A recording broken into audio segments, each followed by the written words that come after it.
سوچنے والوں کی دنیا میں ایک نئے موضوع کے ساتھ آپ کا خیر مقدم ہے۔ سامعین، ہم بچپن میں ایک مضمون پڑھا کرتے تھے جس کا انگریزی عنوان تھا "A man can be destroyed but not defeated"، یعنی انسان کو تباہ تو کیا جا سکتا ہے لیکن شکست نہیں دی جا سکتی۔ اور ایک بہت ہی عام ضرب المثل ہے کہ انسان صرف تبھی ہارتا ہے جب وہ ہار کو تسلیم کر لے۔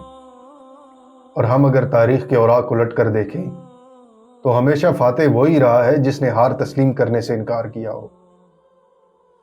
آج ہم ایک ایسے ہی فاتح کا واقعہ آپ کو سنانے جا رہے ہیں جس کا نام تھا شہنشاہ تیمور کورخانی۔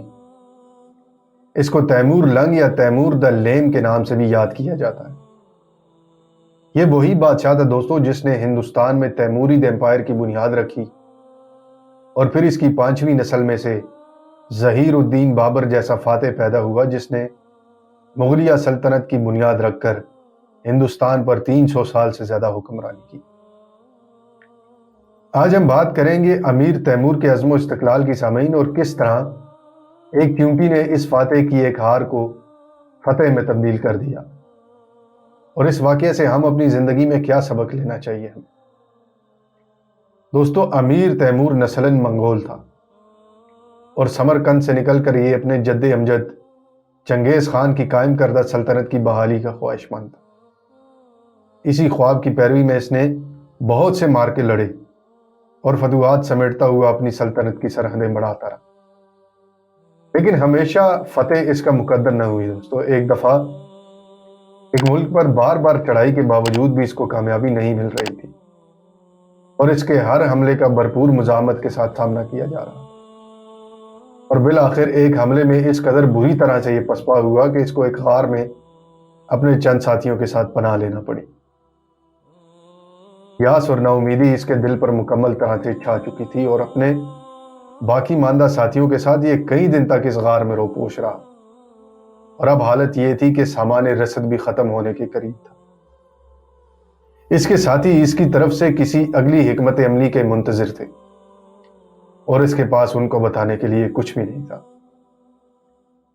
ایک دن صبح کو یہ اسی غار میں بیٹھا تھا کہ اس کی نظر ایک چونٹی پر پڑی جو اپنے وزن سے زیادہ بھاری خوراک کا ایک ٹکڑا اٹھا کر غار کی ایک دیوار پر چڑھتی، اور جب وہ دیوار کے آدھے تک پہنچتی تو وزن زیادہ ہونے کی وجہ سے گر جاتی۔ یہ چونٹی دوبارہ اٹھتی، وہ ٹکڑا اٹھاتی اور پھر سے دیوار پر چڑھنا شروع کر دیتی، لیکن آدھے میں پہنچ کر دوبارہ گر جاتی۔ اسی طرح یہ بار بار چڑھتی اور گرتی رہتی، اور امیر تیمور اس کو ٹکٹکی باندھے دیکھتا جا رہا تھا۔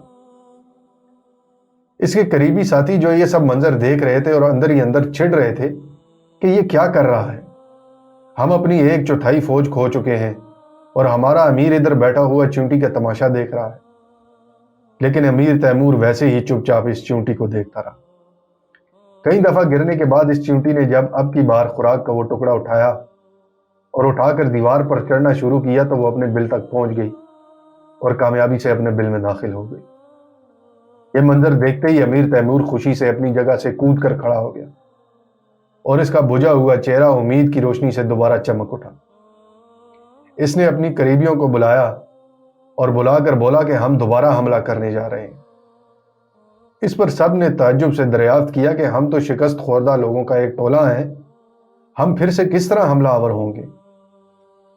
اس پر شہنشاہ تیمور نے ان کو اس چونٹی کے بل کی طرف اشارہ کرتے ہوئے کہا، کیا تم اس چونٹی سے بھی کمزور ہو جس نے کئی دفعہ ناکام ہونے کے باوجود ہار تسلیم نہیں کی اور بار بار کوشش کرتی رہی اور آخرکار کامیاب ہو گئی؟ ہم بھی دوبارہ حملہ کریں گے اور اس دفعہ ہم کامیاب ہوں گے۔ اور پھر تاریخ نے دیکھا سامعین کہ امیر تیمور نے جب پھر سے دوبارہ سے حملہ کیا اور اپنے ان شکست خوردہ لوگوں اور اس مایوس فوج کے ساتھ ہی اس نے اس ملک کو فتح کر لیا۔ سامعین، اگر امیر تیمور اس دن شکست کو تسلیم کر لیتا اور دوبارہ کبھی حملہ نہ کرتا تو تاریخ میں کبھی اس کو فاتح دلی کی مناسبت سے یاد نہ کیا جاتا، نہ ہی اس کا ذکر کبھی تاریخ میں ملتا۔ اس لیے حالات کی موجوں کا بہاؤ چاہے جتنا بھی آپ کی مخالف سمت میں ہو، اگر آپ ہار نہیں مانیں گے اور بار بار کوشش کریں گے تو اللہ تعالیٰ زندگی کے ہر میدان میں فتح آپ کا مقدر کرے گا۔ امید کرتا ہوں آپ کو یہ ویڈیو پسند آئی ہوگی۔ آئندہ ایک نئے موضوع کے ساتھ پھر سے کسی ویڈیو میں آپ سے ملاقات ہوگی۔ تب تک کے لیے خدا حافظ۔